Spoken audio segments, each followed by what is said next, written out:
विनायक राऊतांची 23 जुलैपर्यंत चौकशी होणार नाहीये। राऊतांनी अटकपूर्व जामिनासाठी अर्ज केलेला आहे। अर्जावरील सुनावणीपर्यंत पोलीस वाट पाहणार आहेत। सून गिरिजा राऊतांच्या तक्रारीनंतर राऊतांसह 7 जणांविरोधात गुन्हा दाखल झालाय।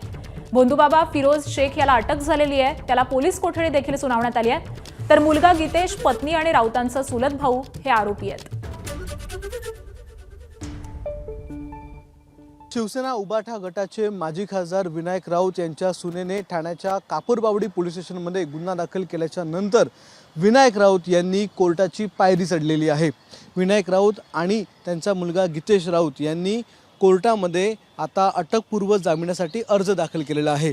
ठाण्याच्या कापूरबावडी पोलीस स्टेशनमध्ये काही दिवसांपूर्वीच गिरिजा राऊत यांनी गुन्हा दाखल केलेला होता। या गुन्ह्यामध्ये विविध कलमं लावलेली आहेत। त्यामध्ये जादूटोणा विरोधी कायद्यानुसार देखील काही कलमं लावण्यात आलेली आहेत।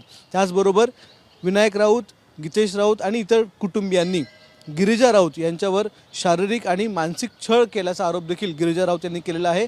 त्यानुसार त्यांनी कौटुंबिक छळाचा गुन्हा देखील याच कापूरबावडी पोलीस स्टेशनमध्ये दाखल केलेला आहे। विनायक राऊत, गीतेश राऊत तसंच इतर काही लोकांवर गुन्हा दाखल करण्यात आलेला आहे। 7 लोकांवर गुन्हा दाखल केलेला आहे। त्यापैकी एकाला म्हणजे एक जो बोंधूबाबा आहे फिरोज शेख याला कापूरबावडी पोलिसांनी अटक देखील केलेली आहे।